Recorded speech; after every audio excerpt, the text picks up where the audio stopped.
Here it says that you pulled out a handgun with a silencer attached to it and opened fire. Am I reading that incorrectly? All right, the court is calling 2025 CR 002103, State versus Jeffrey Patrick Smith. Can I have parties announced? Tilden Schaefer for Mr. Smith, Your Honor. Kurt Grancy, co-counsel with Tilden Schaefer. All right, counsel, have you received all discovery and did you review it with your client? We have and we did, Your Honor. Court will find that the state is in compliance with discovery. Mr. Smith, did you review the application for deferred adjudication with your attorney? Yes. Did you understand it and sign it? It happens. Did you review the true bill of indictment with your attorney? Did you understand it? Yes, ma'am. Counsel, do you waive the reading of the indictment? We do, Your Honor. State, are you proceeding on the indictment as presented? You're not. Any objections? No, Your Honor. Did you review the court admonishments with your attorneys? Did you understand it and sign it in all the appropriate places? Did you understand in count one, you're charged with aggravated assault with a deadly weapon? That is a second-degree felony. Range of punishment. Just 1 second. Range of punishment is anywhere from 2 to 20 years in prison and up to a $10,000 fine. If you have a plea with the state, the court does not have to follow your plea. If for any reason the court does not follow your plea and gives you more than you bargained for, the fact that you entered a plea will not be used against you and you will be allowed to withdraw your plea. Did you understand? You have a right to jury trial, a right for you or your attorney to cross-examine and confront any witnesses the state would call, and the right to remain silent. By entering this plea, you're giving up those rights. Did you intend to give up those rights and enter into a plea in this case? Yes, ma'am. Counsel, has your client been able to provide you with any defenses? He has, Your Honor. Do you believe he has a rational as well as a factual understanding of the charges against him? He does. Do you believe he's currently competent and was legally sane at the time of the offense? I do, Your Honor. Mr. Smith, has anyone threatened you, coerced you, or placed you in fear to get you to enter the plea? No, ma'am. Anyone promised you anything other than the plea? No, ma'am. Are you satisfied with the way you've been represented? If you're not a U.S. citizen, by entering this plea, you will be deported, denied naturalization, and reentry. Did you understand? Did you understand if the court were to grant your application for deferred adjudication, if for any reason your deferred adjudication were revoked, the court could find you guilty and sentence you up to 20 years in prison and up to a $10,000 fine. Court will find that defendant has knowingly and voluntarily waived his right to jury trial. Did you review the plea bargain page with your attorney? Did you understand it?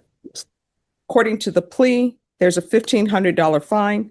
State is proceeding on count one only. There's an affirmative finding of deadly weapon. There's no application for community supervision. You don't qualify for community supervision legally. There is an application for deferred adjudication, and the state is recommending deferred adjudication. There's to be restitution, if any, to the complainant. Did you understand that to be your plea? Yes, ma'am. Defense? It is, Your Honor. State? Yes. Did you review the waiver of appeal paragraph with your attorney? Did you understand it and sign it in both places? Yes, ma'am. By signing that, you're waiving your right to appeal. The only items that can be appealed are written pretrial motions that have been filed, heard, and ruled upon by the court. Did you understand? Counsel, have there been any such motions? None ruled on, Your Honor. Outside the agreement, the state is requesting that your community supervision be for a term of 5 years. There be a TAP evaluation, 120 hours of community service restitution, no contact with the complainant, MRT, anger management, driver safety and gun safety courses, forfeit the weapon and horseshoe bay badge credentials, no firearm possession, no law enforcement employment. Did you understand those were recommendations from the state and the court does not have to follow those recommendations? Then to the offense in count one, how do you plea? State, any evidence? State offer states exhibit 1. No objection, Your Honor. All right, did you review the waiver and stipulations with your attorney? Did you understand it and sign it in all the appropriate places? Yes. Again, did you understand you have a right to jury trial, a right for you or your attorney to cross-examine and confront any witnesses the state would call in, the right to remain silent? You need to speak up. Yes, ma'am. Did you understand by entering this plea, the state will be presenting evidence in the form of witnesses' statements and police reports, but most importantly, there will be no live testimony. Did you understand? Yes, ma'am. Court will find that defendant has knowingly and voluntarily waived and consented to stipulation of testimony and stipulations. Court will accept into evidence State's Exhibits 1 and attachments and review the same. After reviewing State's Exhibits 1 and attachments, the court will find there is sufficient evidence to find you guilty. Court will defer finding the guilt as you applied for deferred adjudication. Are you proceeding with sentencing? Yes, Your Honor. All right, first, why should I follow this plea bargain agreement? I should ask personally, and he would like to. Okay. Anything from Vince? Judge, I think this is a situation where my client greatly regrets what he did. It's a situation that got out of control. And I think based on his background and age, it's one of those, we should have made much wiser decisions. He doesn't have a violent background. And I do know, and I think the court can tell from how he's answering questions, there's quite a bit of regret in this entire affair, Your Honor. All right. So why did it come to this? Your Honor, it was just a messed up situation that night. I wish I could have made a different decision. You know, my son was in the car with me. I was worried about his safety 100%. And a minute that hasn't gone by since this has happened that I wish I could have made a better decision that night. Okay, I understand what you're saying, but I still don't understand how an argument on the road comes to a pulling of a weapon. I just don't understand that. And they're asking for a driver safety course. They're asking for a gun safety course. They're asking that you forfeit your Horseshoe Bay badge credentials. And they're saying that you flashed a badge and that you were no longer employed with them. So I'm just trying to figure out what conditions would be appropriate for you. This is why I asked these questions, because I only there's a lot listed. used the old time to diffuse the situation. I thought it would help. That was it. There was no other reason behind it. Why did you still have the badge?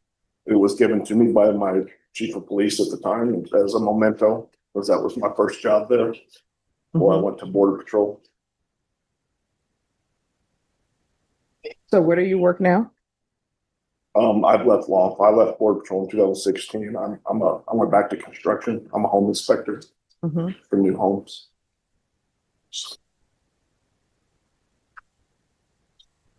Till this happened, I was planning on going back to actually apply for ICE. That's null and void. I mean, but here it says that you pulled out a handgun with a silencer attached to it and opened fire. Am I reading that incorrectly? No, so Judge, he has a suppressor, and so his parents live near Kerrville. Okay. That's what the mother and father, they had gone out to her birthday celebration that night. He was going home with his son, and they have it's in a rural area, so they actually have kind of a setup where they do target practice. The suppressor has more to do with not making loud bangs. That's why he had, and it's legally owned. He's got the stamp for it. I have it in my file back, trial file. It's not illegally possessed. Otherwise, I guess the feds would be involved in this case, Your Honor. That's why I had the silencer. I can tell you that there was a perception on my client's part that the kid was tailgating. Then there was a brake check, which you can see from the statement and the police reports. And then the kid comes around really close, rolls down his window, honks at him, yells, starts cussing, and it kind of goes from there, it goes kind of south. I think my client thought he could handle the situation. He thought he would diffuse it with the badge. That didn't work. And then at the moment when this all happened, apparently the young man had a phone in his hand. This was at night, and he made a gesture kind of with his hand to the side, which at that moment in time, my client, who was already kind of freaked out, thought it was a gun. And this was an apparent danger case, Your Honor. Police didn't find a gun in the kid's car, but that's what we saw. We actually, in the subpoenas, dug up extraneous acts where the kid had gotten in trouble at school for posting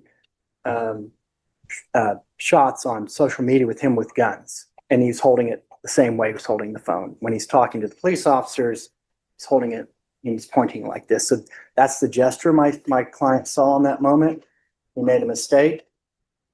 We've spent a lot of time on this. The state has spent a lot of time. They showed us a new witness who was the girlfriend of the young man in the car at the time that nobody had ever found. We'd always wondered, why weren't they looking for the girlfriend? We couldn't find her. We didn't know her name.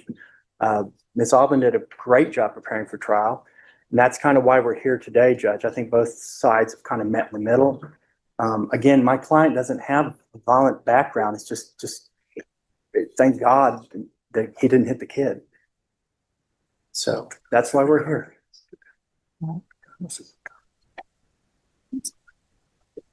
Oh, is there something else? Well, I mean, I'm not sure it's clear. The gun was in the car because of going out target practicing, but he had Right. gone and met his family for dinner, and he was going home, and they were in the back seat of the car,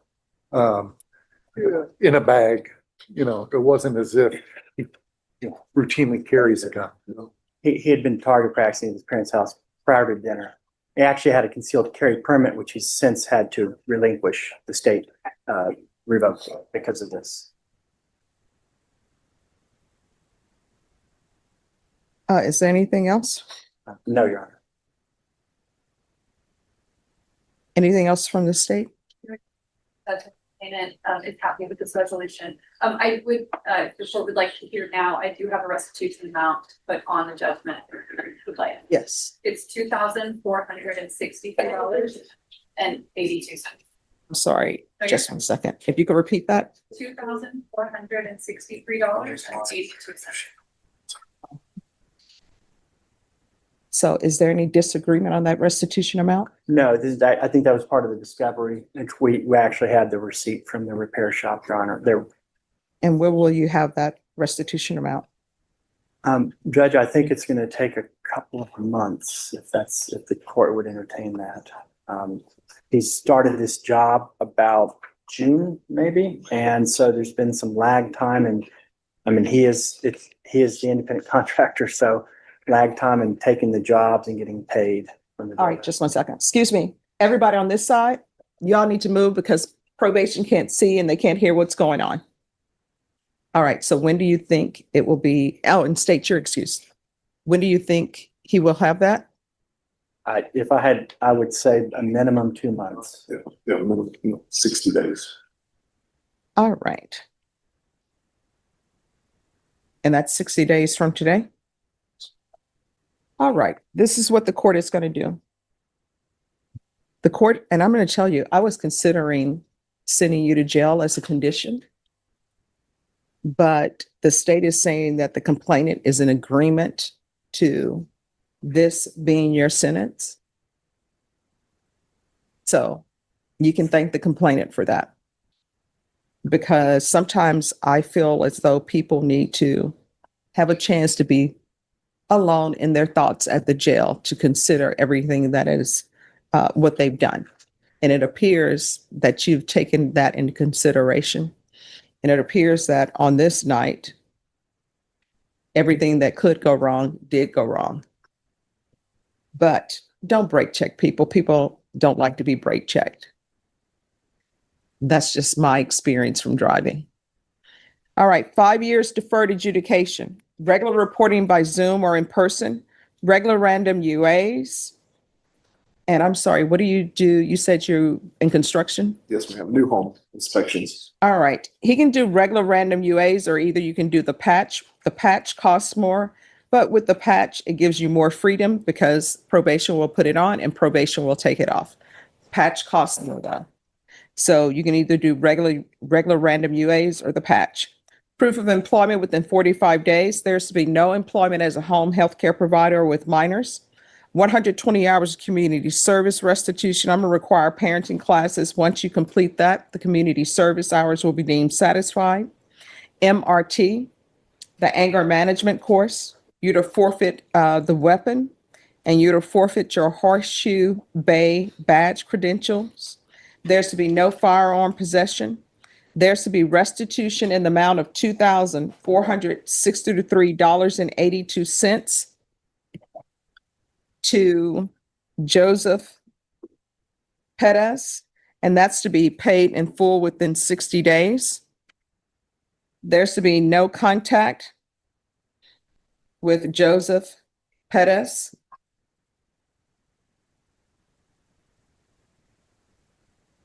There's to be no employment with law enforcement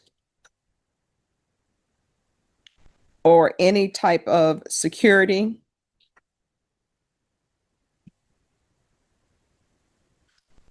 There's to be field visits 1 time per month for 6 months. Are you here in Bear County? Yes, ma'am. All right. Probation, is there anything else? All right, and I'm sorry, there's a $1,500 fine that will be probated. Is there anything else that you need from the court? Yeah, Judge, in regard to employment, if some of the jobs are out of county, I know some are in contiguous counties, but if they're further, can he get permission to do that if he shows probation where he's going? Yes. Okay. Probation, he's allowed to work throughout Bear County and other counties, but you'll need to provide notification to probation that you're going to be working out of county. Working in county, that's fine. But if you're going out of county, you need to let them know. All right, is there anything else? And I just, and actually part of the plea bargain was actually to not only just waive, but to actually dismiss the set count 2. I don't know if that was clear. You did do it, you waived it, but that is part of the inducement for the plea is that, and it was to be. Oh, I've already said that it's been waived. It's on the record. No, I understand that, but I'm just being hyper-technical. No. I understand what you're saying, but I put on the record that Yes. it was waived and you all had no objections to it being waived. Correct, So correct. it will not come back. Okay. It's not allowed to come back. There you go. 'Cause- That's what I All want. right, All right, thank you. sorry. No problem. All Did you, and I'm sorry, there's an affirmative finding of deadly weapon. Did you review the document entitled Trial Court Certification of Defendant's Rights to Appeal with your attorney? Did you understand it and sign it? Yes, ma'am. Because it's a plea bargain agreement, because I followed your plea bargain agreement, and because you waive your right to appeal, you do not have the court's permission to appeal. Do you understand? All right, we can go off the record. In this court, communication with probation is key. If there's an issue, you need to let them know about it. If you feel they're not addressing it, you can always come back and address it to court. But whatever you do not disappear on probation. That's not a good look. You understand? All right, good luck to you. Thank you. Thank you, Your Honor.